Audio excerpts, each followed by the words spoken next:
He has always been an anti-establishment Republican with a libertarian bent. He loves to go after Washington, and he's trying to tap into the dissatisfaction that the American public feels. Republican Party, Democratic Party politics are unpopular with Americans. They think it's causing part of the gridlock. So Rand Paul comes in seeking the Republican nomination as a contrarian. He is trying to make trouble, and he says he can change the party because he can appeal to minority voters, that he can appeal to younger voters. He wants to change and expand it. That makes him something of a disruptor of the Republican Party. Too often, when Republicans have won, we've squandered our victory by becoming part of the Washington machine. That's not who I am.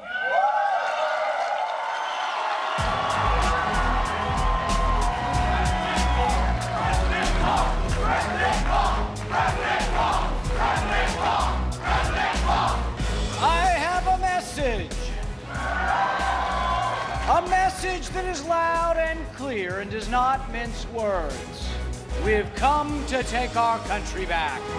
And joining me now is Republican. Welcome, Senator Rand Paul. How are you? Very passionate crowd. You said today, we're here to take America back, and that you are a different kind of Republican. What does that mean? I think so often we get people who are elected and they spend decade after decade up there. They lose touch with the people, and then nothing changes. We elect Republicans that say, we want Republicans to balance the budget, and then Republicans do the same thing the Democrats do. I ran for office originally as part of this Tea Party movement because we were upset with Republicans who doubled the debt. We were upset with Republicans that bailed out the banks. And I still think that now Republicans are in charge of Congress, we need to stand for something. We need to stand for truly reducing spending. When you say defeat the Washington machine and unleash the American dream, are you saying the Republican Party is a big part of the problem?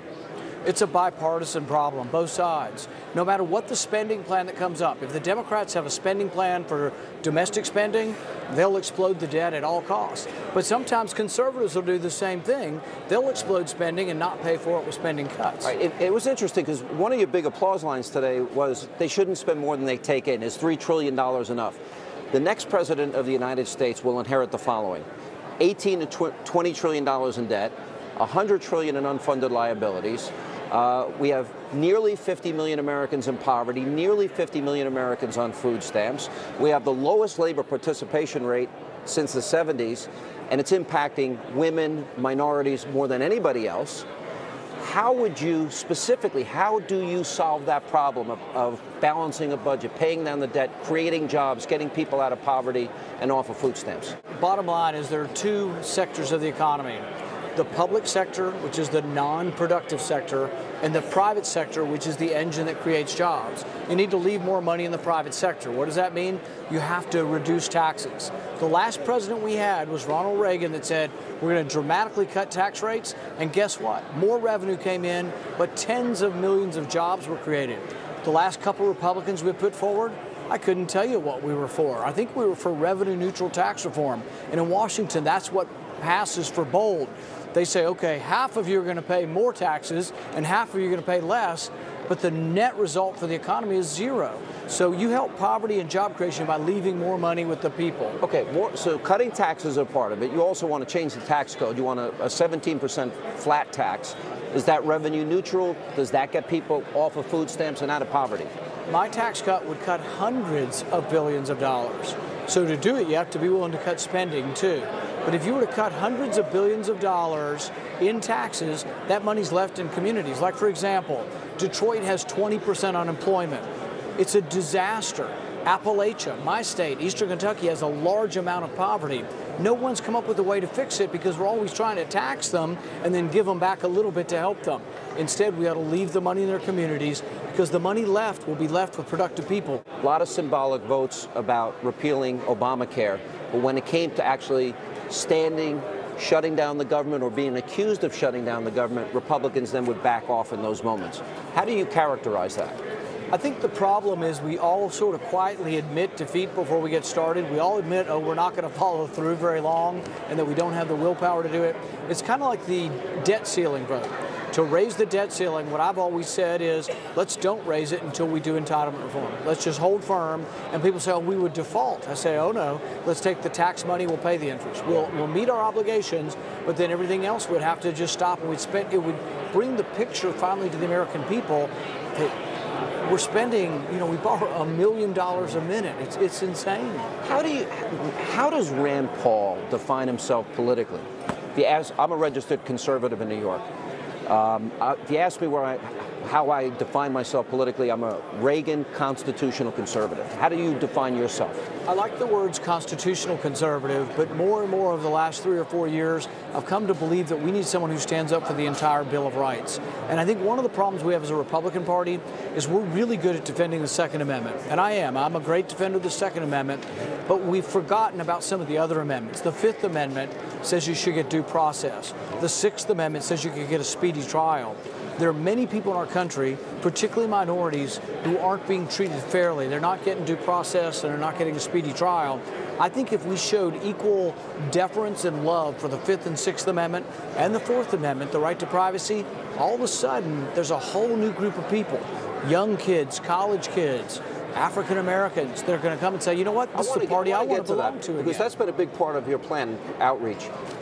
You said that it's impossible to get comprehensive immigration reform, so your position now is? Right now we have 11 million people in the country who are said to be here illegally.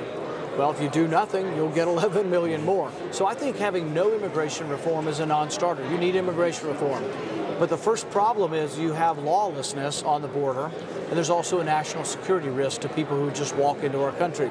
So the first thing you have to do is secure your border. I think there's a vast consensus on that, and if we had a bill to secure the border, it would pass. But the Democrats, the liberals, the president, have wanted everything or nothing. So they've prevented the border from being secured.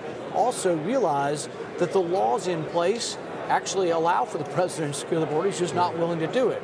And there's been some of that for a while. But you talked about a registered provisional immigrants or a new visa program for the 11 million, but you're saying after you secure the border. What does that mean? Define what that is. The first thing you have to do is secure the border. But one interesting thing is, while it might be barriers, it isn't, a 100-foot tall fence is going to keep us safe. You know one thing that protects us from illegal immigration? Legal immigration. Mm-hmm. So you have to have a good work program.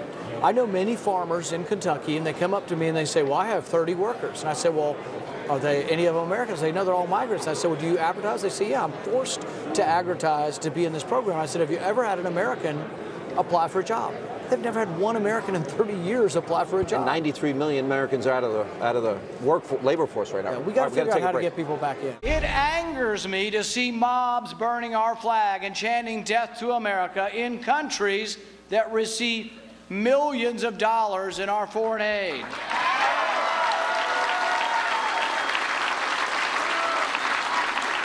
I say it must end. I say not one penny more to these haters of America.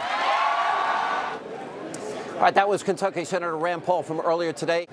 I guess it was 2011. You were in an interview with Wolf Blitzer, and you had said to him that you would end foreign aid for every country, including Israel. You've since changed that position. Well, no, ultimately that still is the goal, and people get confused on this. They always want me to have changed position. Right. My goal is that ultimately there would be a time when we would have very little or no foreign aid. For anybody. But here's the interesting thing about this. People won't think this through. This is Netanyahu's position. Yeah. When he came in '96, he said that ultimately he wanted Israel to be free of it, and that there would come a time when Israel's defense industry, see, when we give them money, we require that they buy the military weapons from us. Ultimately, there will be a time when Israel can be free of foreign aid too. But what I've said in the meantime is that the people agree with me on foreign aid, but in Congress there's very few people. That what we should do is, why don't we start with people who burn our flag and hate us? Right. And so the one thing I can tell you from visiting Israel is you'll never see anybody in Israel burn our flag. There's a lot of misunderstanding. There's a lot of things that are difficult to understand in the Middle East. But the one thing I think that I know is true, when we have toppled secular dictators, we've gotten chaos and we've gotten the rise of radical Islam. Not only Hussein, Iraq's a disaster. They lost their strong man and we have chaos. Mm-hmm. We did it to Gaddafi. We also happened in Egypt as well. It threatens to happen in Syria. Every time we lose the secular strongman, chaos and radical Islam, and we're less safe. ISIS became strong because we sent 600 tons of weapons, us and our allies, into that civil war, and ISIS grabbed them up. And I said at the time, the mistake is in sending U.S. arms to these rebels, these Islamic rebels in Syria, the irony is within a year we'll be back to fight against our own weapons, and now we are. So now, seeing the situation as it is, we have to do something about it. ISIS cannot be left to run amok. Obama done a good job with drone strikes. Do you support him? I know you're against drone strikes and surveillance drones against American civil liberties. What about drone strikes against radical Islamists? I'm not against drones as a military weapon. Yeah. The main, and some people misunderstood this about my 13 hours. I thought after 13 hours on the floor I'd get it straight. It was mostly about the Bill of Rights.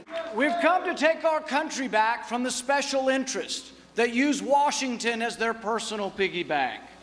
The special interests that are more concerned with their personal welfare than the general welfare. The Washington machine that gobbles up our freedoms and invades every nook and cranny of our lives must be stopped.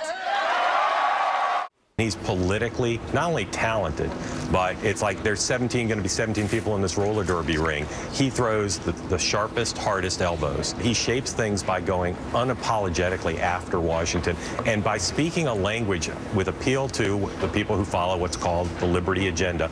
A lot of young people, but not just young people, that other Republicans can't even hear. It sounds like the parents on Peanuts to these other Republicans. They can't make out what Rand Paul says because it's communicating on a different level. Okay, so what do you think? He's got a message that's going to resonate, Juan? I think it already resonates, and clearly, you know, he's a new face for the Republican Party. He's attracting new audiences. He reaches out to young people. I will say he reaches out to Hispanics and blacks as well. I think he talks about a key issue, which is big government intrusion into our lives, especially through the internet and the like. So on so many levels, he is a fresh, positive face for the Republican Party. I don't even think he stands a chance. So he's for pot, he's for gay marriage, he wears the jeans, he's got the curly hair, he is anti-corporatist, anti-Washington, D.C. establishment, wants to slash the budget. The problem is, you know what that appeals to? People under 50. And you know who votes in Republican primaries? People over 50. So I think he's got a little bit of a problem there. I think he's going to have a hard time raising money because anybody from Wall Street or any big corporation is not going to donate to this guy. What do you think the Democrats think of him? Oh, I think that the Democrats, in fact, would think that he is very dangerous. And dangerous because he has the ability to say to young people who don't vote Republican and who are reliable Democratic voters that there's something there. You go back to his dad. You know, his dad did a tremendous job not only of reaching out to young people and libertarian instincts on issues like legalizing marijuana and all the rest, but his dad was able to raise a great deal of money from people who are sick of the two-party system and the traditional and the orthodoxies. If we nominate a candidate who is simply Democrat light, what's the point? Why bother? We need to boldly proclaim our vision for America. We need to go boldly forth under the banner of liberty that clutches the Constitution in one hand and the Bill of Rights in the other. I see an America strong enough to deter foreign aggression, yet wise enough to avoid unnecessary intervention. I see an America with a restrained IRS that cannot harass American citizens for their political or religious beliefs. I see our big cities once again shining and beckoning with creativity and ingenuity, with American companies offering American jobs. I am putting myself forward as a candidate for President of the United States of America.